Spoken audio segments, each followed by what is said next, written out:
마태복음 14장 1절부터 12절까지 한 절씩 교독하겠습니다. 그때 분봉왕 헤롯이 예수의 소문을 듣고 그 신하들에게 이르되 이는 세례 요한 그가 죽은 자 가운데서 살아났으니 그러므로 이런 능력이 그 속에서 역사한도다 하더라. 전에 헤롯이 그 동생 빌립의 아내 헤로디아의 일로 요한을 잡아 결박하여 옥에 가두었으니 이는 요한이 헤롯에게 말하되 당신이 그 여자를 차지한 것이 옳지 않다 하였음이라. 헤롯이 요한을 죽이려 하되 무리가 그를 선지자로 여김으로 그들을 두려워하더니 마침 헤롯의 생일이 되어 헤로디아의 딸이 연석 가운데서 춤을 추어 헤롯을 기쁘게 하니 헤롯이 맹세로 그에게 무엇이든지 달라는 대로 주겠다고 약속하거늘 그가 제 어머니의 시킴을 듣고 이르되 세례 요한의 머리를 소반에 얹어 여기서 내게 주소서 하니 왕이 근심하나 자기가 맹세한 것과 그 함께 앉은 사람들 때문에 주라 명하고 사람을 보내어 옥에서 요한의 목을 베어 그 머리를 소반에 얹어서 그 소녀에게 주니 그가 자기 어머니에게로 가져가니라. 요한의 제자들이 와서 시체를 가져다가 장사하고 가서 예수께 아뢰니라. 아멘. 1절에 보시면 그때 분봉왕 헤롯, 여기서 헤롯은 헤롯 대왕을 얘기하는 것이 아니라 갈릴리 지역을 통치했던 그 헤롯 안티파스를 얘기하죠. 헤롯 대왕이 죽고 난 이후에 세 아들들이 이제 분할해서 통치하게 되는데 갈릴리아 베레아 가장 북쪽에 있는 그 지역을 헤롯 안티파스가 통치했었고 그 밑에 사마리아와 유대 땅 이두메 땅 여기까지 이제 아켈라오라고 하는 사람이 통치했었습니다. 그리고 갈릴리 북동쪽에 보면 또 하나의 지역 이제 그 이두레 또는 드라고닛이라고 하는 그 지역이죠. 거기를 이제 헤롯 빌립이라고 하는 사람이 세 왕이 이제 분할해서 통치했었던 당시의 배경인데 여기서의 이 헤롯은 헤롯 안티파스입니다. 그러니까 세례 요한을 감옥에 가두고 처형했던 그 사람을 지금 얘기하고 있는 거죠. 그런데 헤롯이 예수님의 소문을 듣고 나서 이상한 반응을 하기 시작해요. 예수님에 대해서 어떤 행적들, 이런 여러 가지 가르침들을 보았겠죠. 듣고 했겠죠.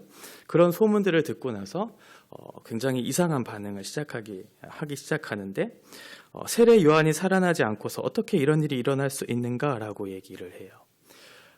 세례 요한을 죽인 당사자였기 때문에 그렇고 또 세례 요한을 죽인 결과 세례 요한을 따랐던 수많은 사람들로부터 그런 또 공격 아닌 공격들을 받았을 테니까 또 그와 같은 혹은 그에 더 뛰어난 어떤 능력을 소유한 예수님이 행적들을 행하고 있으니 당연히 두려운 마음들이 들었겠죠. 그래서 세례 요한이 살아났음이 틀림없다 이렇게 생각했었습니다. 헤롯은 자신이 가지고 있었던 지위를 가지고 이복 동생인 헤롯 빌립의 아내인 헤로디아를 취했어요. 그 사실 자체도 굉장히 잘못된 일이었잖아요. 그런데 왕의 지위를 갖고 있으니 그 사실에 대해 누구도 언급할 수 없는 그런 상황 속에서 세례 요한이 그 잘못된 행위에 대한 언급을 했고 그 행위에 대한 언급 자체가 그 왕권을 그 권위를 상당 부분 깎았다라고 스스로 생각했기 때문에 자신의 어떤 권위에 내려앉은 어떤 두려움이나 또는 사람들의 평판이나 이런 부분들에 있어서 상당히 영향을 받았던 상황이었을 거예요. 분명히 율법에서는 내 형제의 아내의 하체를 범하지 말라고 얘기했었거든요. 레위기 18장 16절에 보면 그런데 살아있는 형제, 그 형제의 아내를 불법적으로 힘으로 취한 것들을 보면서 당연히 세례 요한은 그 사실에 대해서 언급할 수 없었을 것이고 그 사실을 언급한 결과 처형을 당했던 그런 일들이 있었어요. 아내였던 헤로디아도 그 세례 요한을 죽이려고 하는 마음들이 있었거든요. 그런데 반면에 헤롯은 세례 요한을 죽이는 것을 상당 부분 두려워했어요. 왜냐하면 마가복음에서는 잘 그 부분들이 나타나고 있는데 6장 20절에 보면 그 세례 요한을 거룩하고 의롭다라고 하는 그런 표현을 하면서 세례 요한의 말을 듣는 것을 굉장히 경청했던 그런 태도를 보이거든요. 그러니까 그 사람을 선지자로 생각했던 거죠. 오늘 5절에 얘기하고 있는 것처럼. 그러니 세례 요한을 보고서도 그 사람의 말을 경청하면서 그 사람의 말을 듣고 했었던 헤롯 그런 안티파스의 그런 태도가 있었던 반면에 헤로디아는 자신이 행한 어떤 그런 도덕적이고 윤리적인 모순들이 들킬까봐 이제 다른 어떤 일을 꾸미게 되는데, 이게 이제 그 뒤에 있는 내용이죠. 헤롯의 어떤 생일날 자기의 딸을 이용해서 세례 요한의 목을 베는 사건들이 일어나요. 그의 딸이 살로메라고 하는 사람인데, 그 딸이 이제 생일 잔치 때 춤을 추고 그 헤롯의 마음을 기쁘게 하니까 헤롯이 굉장히 좀 자기의 권위나 이런 것들에 대해서 자신감이 있었던 사람 같아요. 그래서 그 춤을 춘 딸의 그 모습을 보면서 내가 너의 소원을 들어주겠다고 그렇게 자신만만하게 공언을 하죠. 많은 사람들이 있는 자리에서 왕의 지위를 가지고 맹세를 해요. 그러면서 나라의 절반이라도 주겠다라고 하는 맹세를 통해서 이제 그의 소원을 듣게 하는데, 살로메의 딸은 어머니의 말을 듣고 세례 요한의 목을 쳐달라고 그렇게 소원을 말해라라고 하는 결과들을 통해서 이제 결국은 세례 요한이 죽게 되죠. 사실은 헤롯은 세례 요한을 죽이는 것에 대해서 굉장히 불안하고 두려움을 떨었던 사람인데, 자기가 맹세한 것이 있었고 또 주변에 있는 많은 사람들의 평판들이 있었잖아요. 그러니까 사람을 두려워하는 그런 마음들, 그리고 자신의 지위를 이용한 어떤 맹세에 대한 그런 약속을 지키기 위해 세례 요한을 결국 죽였던 거죠. 이런 헤롯의 처형은 빌라도가 예수님을 죽이는 어떤 사건과 비슷한 그런 맥락들을 보이게 되는데, 사실은 빌라도도 예수님께 어떤 죄를 발견하기보다는 군중들의 어떤 그런 어떤 심리나 그런 말들에 의해서 예수님을 처형한 그런 결과들이 있었던 것처럼 지금 헤롯도 비슷한 상황이 있어요. 자기의 권위, 그리고 사람들의 군중들의 심리, 이런 것들에 많은 영향을 받아서 결국 세례 요한을 죽이는 그런 일들을 보게 되죠.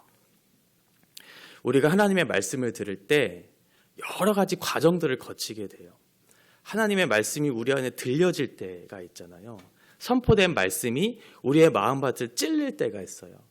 너무 말씀이 달다.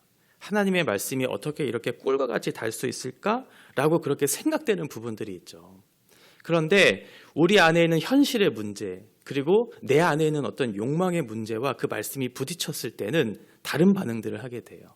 지금 분명히 헤롯은 그 세례 요한의 말, 그가 거룩하고 의로운 자라고 생각했고 하나님의 말씀을 바르게 전하는 사람이라고 생각해서 경청을 했었거든요. 그런데 자기의 현실의 문제, 그리고 자기의 욕망의 문제에 부딪혔을 때는 다른 반응을 하게 되죠. 결정적인 어떤 선택을 해야 됐을 때 하나님의 말씀이 들려지면 거기에 대한 말씀에 대한 바른 반응을 해야 되는데, 자기의 어떤 처지나 또는 사람들의 평판과 이런 것에 영향을 미쳤던 거예요. 그래서 결국은 그것을 선택할 때 그 말씀이 멈추게 되는 거죠. 그래서 헤롯이 가지고 있었던 권력이 상당 부분 굉장히 무서웠다고 생각이 돼요. 자기가 가지고 있었던 그 권력을 지금 헤롯은 자기의 나라를 스스로 완성했고 그 나라를 세웠다고 생각했기 때문에 그렇게 권력을 이용했던 것이거든요.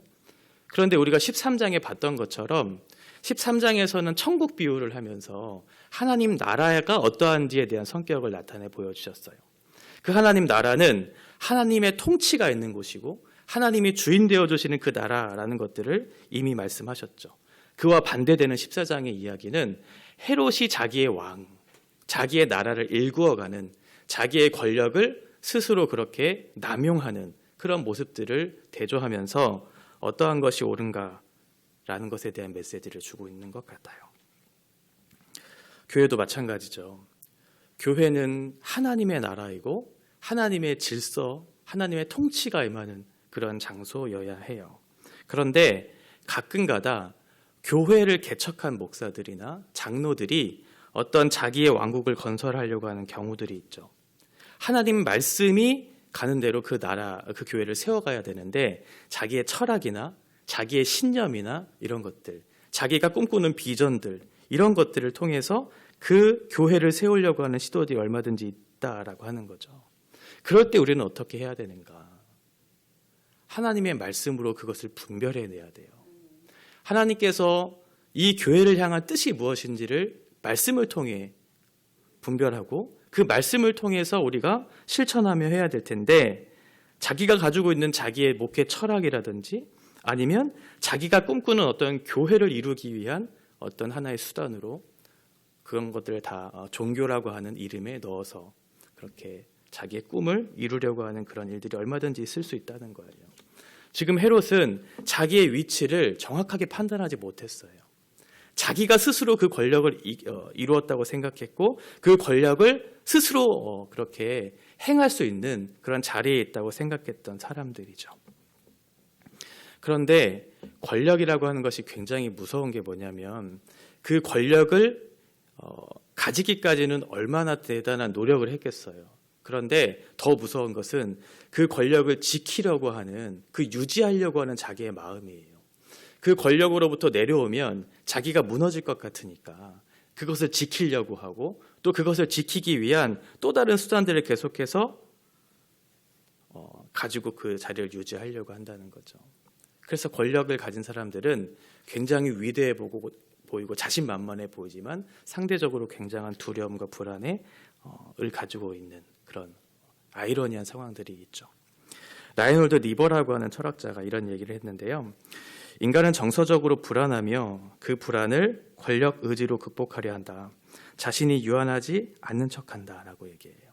그러니까 스스로 권력을 갖고 있는 그 사람, 그런데 그 권력에 자기가 그 불안과 두려움을 떨쳐내기 위해서 계속해서 그 권력을 의지하면서 자기를 유지하려고 하는 그런 일들이 있다는 거죠. 자존심이 허락하지 않는 거예요. 그래서 어떠한 일들을 하게 되냐면 자기가 가지고 있는 두려움과 불안감을 떨치고 감추기 위해서 위선을 떨기 시작하고 허풍을 떨기 시작하죠. 지금 바로 헤롯이 그런 일들을 하고 있어요. 내가 나라의 절반이라도 주겠다라고 하는 거짓 맹세, 당당한 맹세, 자기의 권력과 지위를 이용해서 내가 모든 것을 다 할 수 있다고 자신만만했었던 그 헤롯의 모습이 바로 이러한 모습이죠. 허세를 부리면서 자기의 중심적 태도와 자기의 중심적 권력을 이용해서 자기가 이 모든 것들을 다 할 수 있다고 생각했던, 결국 그 사람은 어떻게 될까요? 권력을 가지고 있으니 자기가 가지고 있는 신념과 철학을 가지고 그 나라를 이끌어가면 다른 사람의 말을 듣지 않기 시작해요. 그러면 뭐가 될까요? 독재가 시작해요. 독재. 자기가 그 나라의 왕의 주인이라고 생각하니까, 그 권력을 내가 남용할 수 있다고 생각하니까 남의 말을 듣지 않기 시작하죠. 그래서 독재가 일어나는 것이죠.